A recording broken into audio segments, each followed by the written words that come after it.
Time now for our Pet of the Week segment with the Maryland SPCA. Tina Register with us once again, and you have brought back a puppy once again. Yes, I have. Okay, this little guy is he's a little shy right now, but a huge hit among some in the studios. I don't know if Cuddles is going to make it to adoption. Tell us about him. Well, this is Paddy, P-A-D-D-Y. Paddy, yes. I'm so sorry. That's okay. Paddy is a 2-month-old Terrier Beagle mix, and he is a little shy right here in the studio, but prior to coming in, he was playing and very playful, so he's going to make a great family pet. All right, now talking about dogs like this, how old is he? 2 months old. 2 months old. He has siblings, I understand. Oh, yes, he does. Okay, now how did you guys come into possession of Paddy? Well, the Maryland SPCA, we help other shelters. So when there's some pets that need some homes, we're able to go to those shelters, bring back pets, and that way the other shelters have more room to take in more pets. So we transported Paddy from another shelter. Now, he appears to be pretty nervous right now, like you were talking about, but he was playful a little bit earlier before coming up for the segment. There's got to be some transition time for these little guys when they come into new homes. Sure.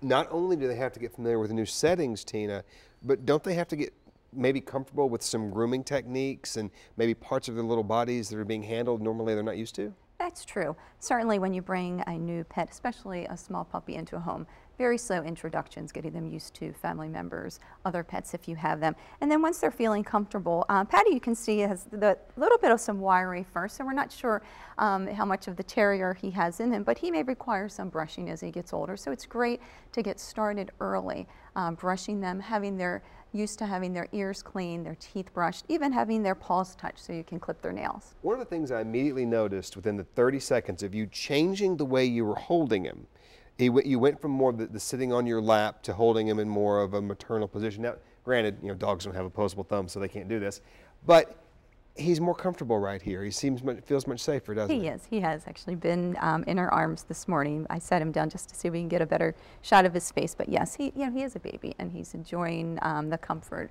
of warm touch and the heat of body warmth. Okay, so how much larger, if he's a Beagle Terrier mix, how much larger do you think he's going to get? It's hard to tell. We're not sure how much Beagle, how much Terrier he has, but certainly he's not going to be a large dog. Oh, you are a ridiculously cute little man. Tell us about Cuddles, last week the dog who was in with us. Oh yes, Cuddles was another cutie. He very quickly found a new home after he was on ABC2 News. He went home with a new mom and also a new brother. All right, Paddy, I apologize for jumping the gun on you by calling you Cuddles, but I was curious how things turned out for him. As always, Tina Register, I want to thank you for being with us today. Thanks for having us. All right, you think Paddy may be the next pet for you in your home? Good luck to you, because pretty good chance this little guy and his siblings will go quickly. But 410-235-8826, the number to call. And throughout the course of the day, we always have these up for you at abc2news.com.